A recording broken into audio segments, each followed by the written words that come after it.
สวัสดีเนาะวันนี้ออกมากินข้าวปลามื่อนี้นะพาทีมงานโอ้หลายคนมื่อนี้ทีมงานนะ9 คนเลยมากินข้าวปลานำกันจุดประสงค์คือมากินข้าวปลาซื้อดอกสุดนี่นะเรื่องสิได้สิ่งอย่างกะที่มันกินอยู่ในปลานี่เลยมาส่งทีมงานแล้วเขากองไม้เขา2 กล่องที่เขามอบให้ทีมงานเลยให้ทีมงานได้ม่วนเนาะเขาสิกลับไปกล่องเก่า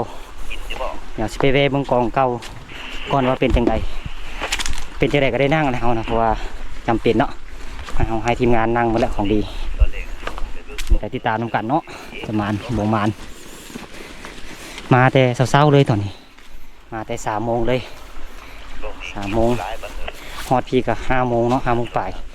ส่งทีมงานแล้วดีเดี๋ยวนี้6 โมงยังแล้วนี่เขาสิไปทันบ่ไปทันของอ้อยอ่ะน่าจะเห็นคุมตื่มหน่อยนึงเนาะโอเคเดี๋ยวติดตามไปนำกันห้อยเนาะของอ้อยเนาะถือว่ามีห้อยกินอยู่แต่ว่าบ่หลายปานใด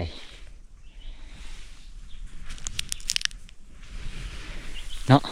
ก็หอกสลายมันมาทางนี้แหละมาแถวนี้เนาะ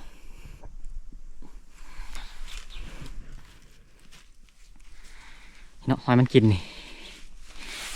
หากนี่ถือว่ามืดเลยเนาะแล้วก็เงานี่ก็ถือว่ามืดเลย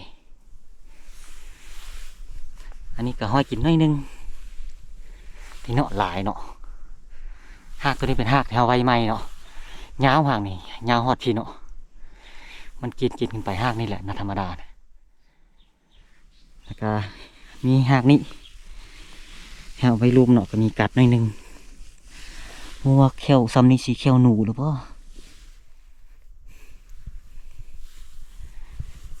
เนาะน้อยนึงเนาะ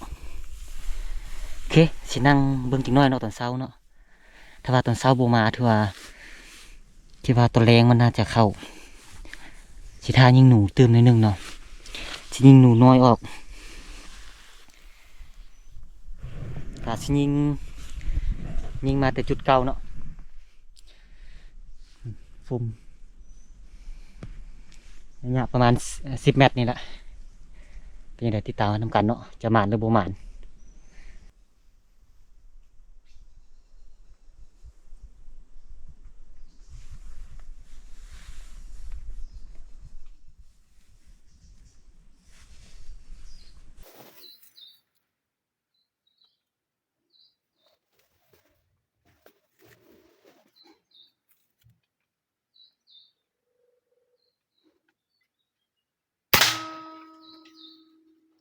เรียบร้อยแล้วก็หอกตัวที่1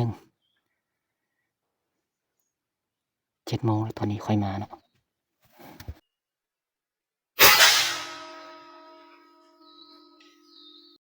อเคเนาะมาเก็บหอกนะหอกตัวนี้มามืดๆเนาะนี่เขายิงเอาอยู่งานนี่เนาะตกลงใหญ่ขนาดเสือเลยหอกเดียวนี่โอเคเดี๋ยวสินั่งต่อกันเนาะเป็นยังไง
เรียบร้อยเนาะตัวที่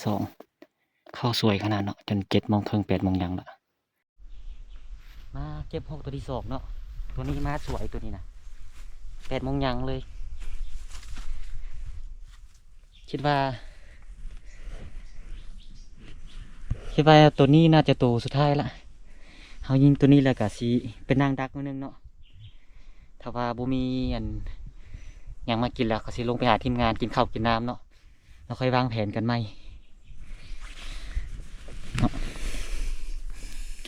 นี่เอาอยู่ในเลยนี่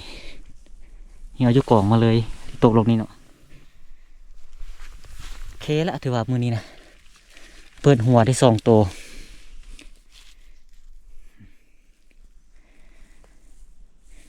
หอกดิกเนาะ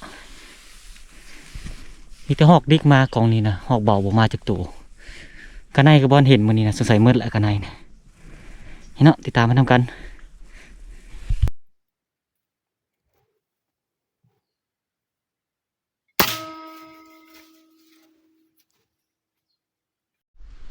โอเคแล้วออกมาแต่กองอ้อยละในยิงเงินกระจอนตื้มตัวนึงเนาะแต่ว่าถึกบ่คักมันแล่นไปแล่นมาพูดแล้วยิงเลยถึกแล้วมันบ่ตายแล่นไปตายไก่สงสัยนะซอกบ่เห็นกลับไปหาทีมงานกันปะนี่หาทีมงานหากินข้าวกินน้ำแล้วค่อยวางแผนกันไหมเนาะบางทีเราก็สินั่งกองอ้อยกองเก่านี่เลยเพราะว่าห้อยกินนี่คือยังงั้นอยู่ก็ผสมกับกระหอกเนาะกระหอกมาแต่2 ตัวนึงแต่ห้อยกินคือว่าหลายอยู่โอ้คักแท้น้ำกระหอกปับมือนี้ม้วนมือนี้นะมาหลายคนกินข้าวปลาน้ำกันมาให้อย่างนี้โอ้ของแซ่บเนาะห่างมาเนาะ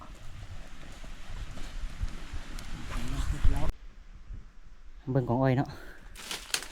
กองนี้แม่นเฮาปลาไป7 มื้อเนาะหนูน้อยลากมากินอยู่นี่เฮาจะบ่เก็บขึ้นเนาะจะปลาไปเลยเพราะว่าเฮายังบ่ทันนั่งกองนี้นะ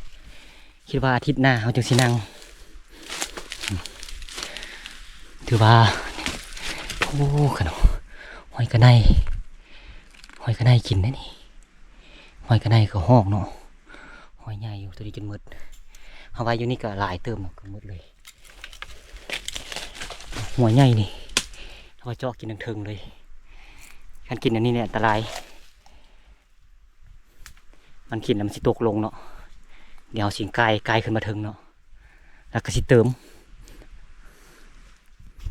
มันต้นมาหลายอยู่เนาะเติมเนาะ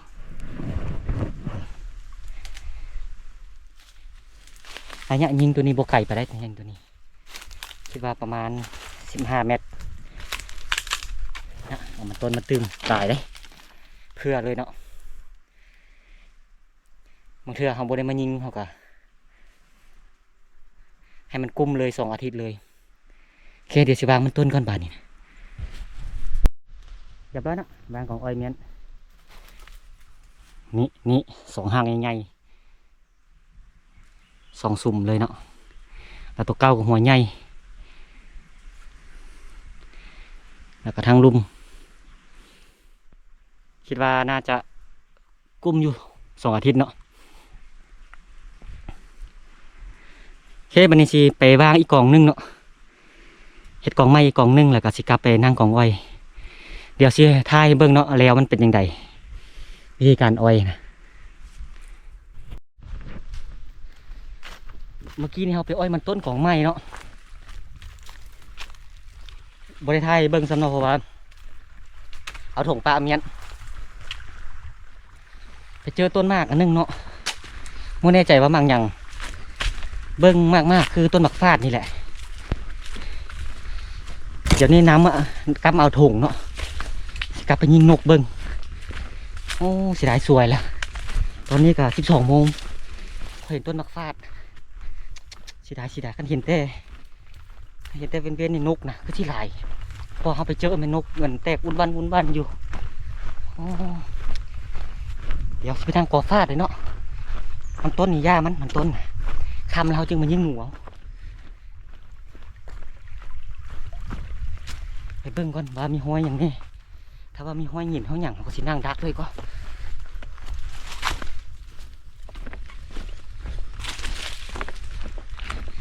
เฮ็ดฮอดต้นละสีท้ายเบิ่งใหม่เนาะโซเสียดห้างให้อย่างอีกนี่เนาะต้นมันน่ะลมไว้นึงมานี่นะคันบ่ลมน่าจะนกยิงนกคักกว่านี้มากยังบ่แดงปานใดยังอันนั้นอยู่แต่ว่ายังร้ายมากนะเฮาสิได้อันมายิงนกนำต้นนี่หลายคลิปย้อนได้เบิ่งเนี่ยพอมากยังหลายอยู่เนาะโอเคเนาะติดตามนำกันแนวนี้เนาะมากมันเนาะยังบ่ทันแดงปานใด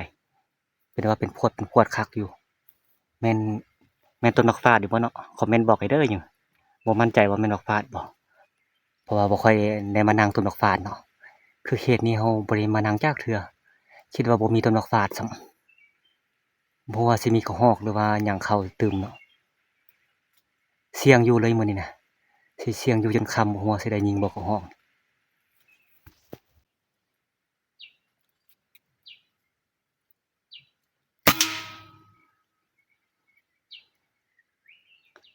ร้อยเนาะทุกคนยังไปตั้งกล้องซ้ำยังสิตั้งกล้องใหม่อยู่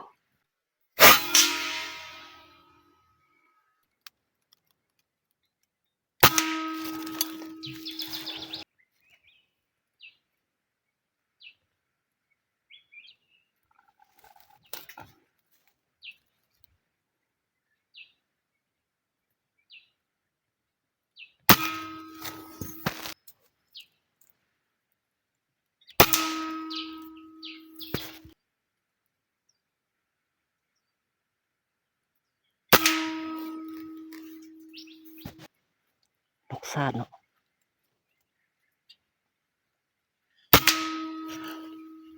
เรียบร้อยเนาะ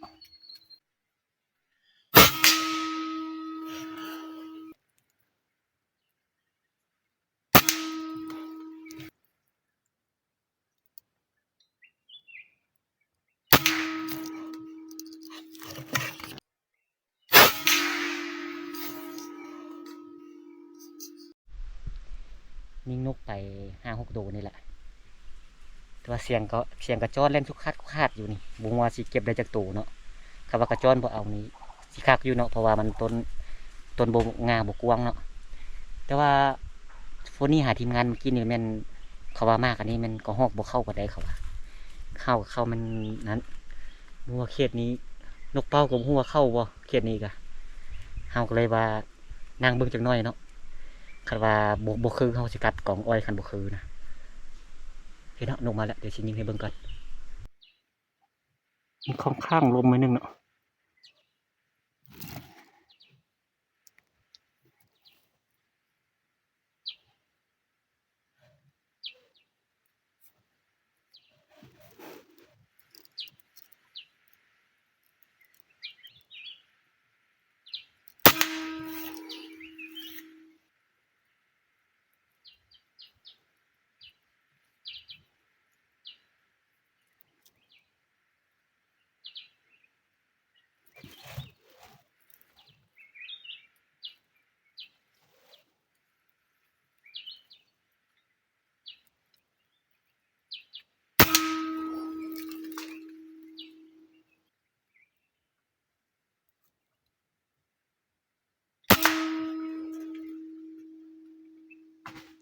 จกนกอย่างเนาะใหญ่เติบเนาะ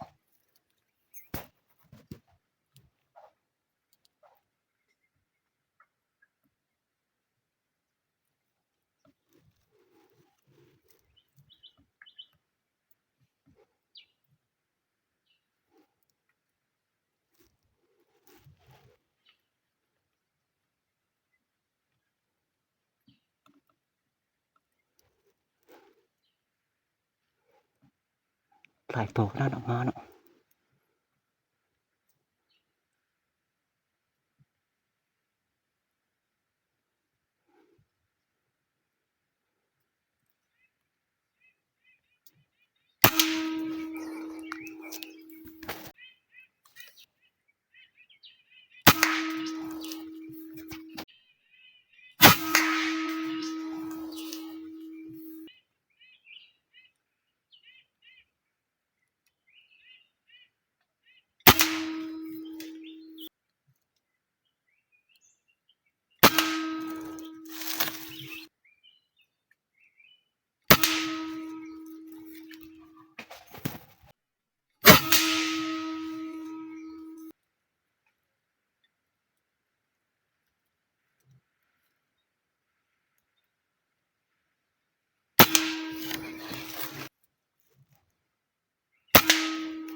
นกซาดเนาะ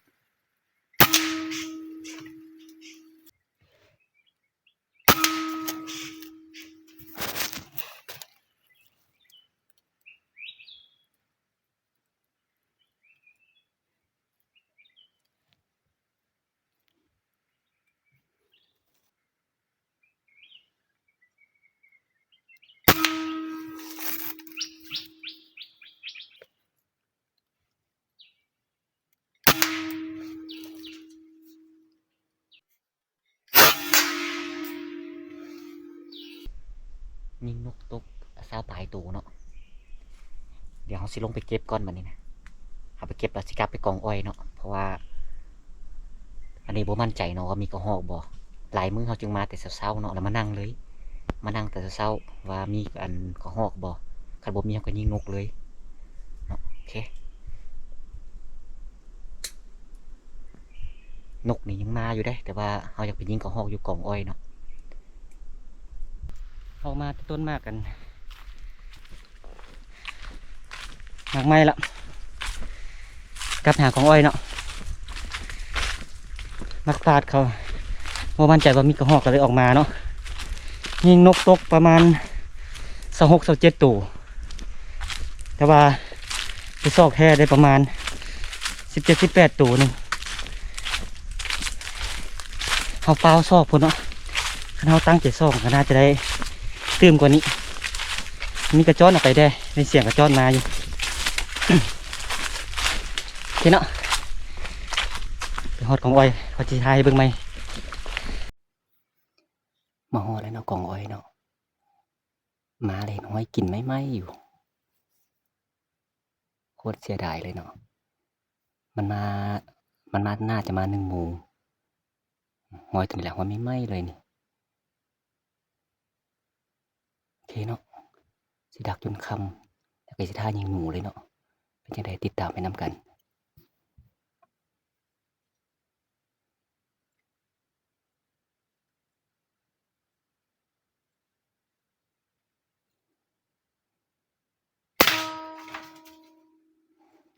เดี๋ยวปะนะก็หอกเนาะ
โอเคเนาะคำละ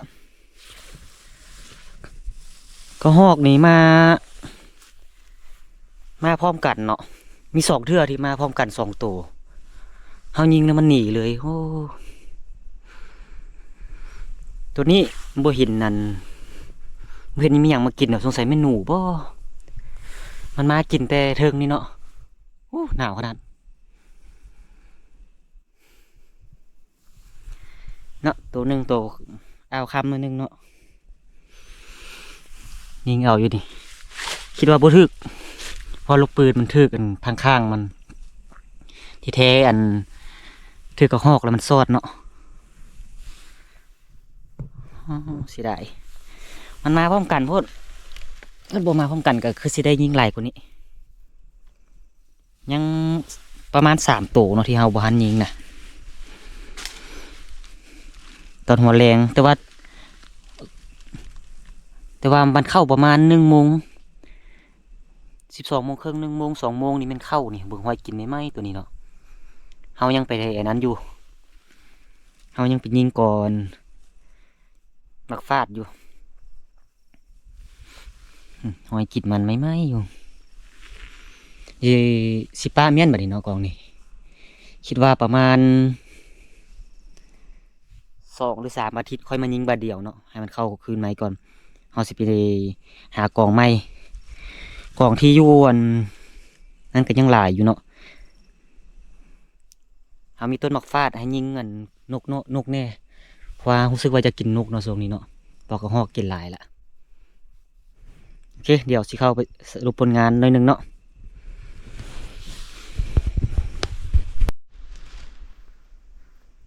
นี่แหละผลงานเฮาเนาะผลงานตอนแรงเฮาได้หอก3 ตัวกระจอกตัวหนึ่งแล้วก็นก17 ตัวเนาะนกนี่เฮายิงทั้งหมด27 ตัวได้เดี๋ยวว่าไปซอกแท้ๆเห็นแต่17 ตัวเนาะเฮาก็บ่ได้อันซอกละเอียดเด้เฮาฟาวเนาะเฮาฟาวซอกเขียวอันกลับมายิงก็หอกกองอ้อยนี่เนาะโอเคบัดนี้สิดักหนูเบิ่งเนาะมันมืดคักๆน่าจะหนูมาอยู่ยืมกล้องในวิชั่นของหมู่มามื้อนี้น่ะบ่ได้ใส่ไฟฉายยิงเลยบัดนี้ใส่กล้องในวิชั่นยิงกลางคืนเนาะจะเป็นภาพขาวดำเดี๋ยวสิติดตั้งก่อนเนาะเป็นจังไดติดตามไปนำกันแต่หนูน้อยเนาะแล่นไปแล่นมาอยู่นี่เฮาว่าสิใส่กล้องในวิชั่นแต่ว่าประกอบเข้าบ่ได้โอ้ยจักเป็นอีหยังวะเนาะก็ได้ติดสโคปด้านหน้าคือเก่าเนาะมันประกอบเข้าแล้วบ่ได้เห็นแต่หนูน้อยเนาะ2 ตัวเนาะถ้าเบิ่งว่าจะมีหนูหวายเข้ามาบ่ติดตามกันเนาะ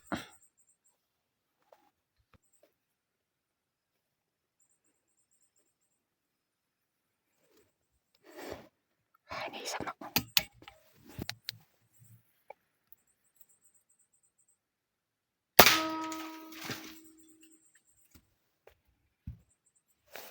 เรียบร้อยเนาะหนูหวายเนาะ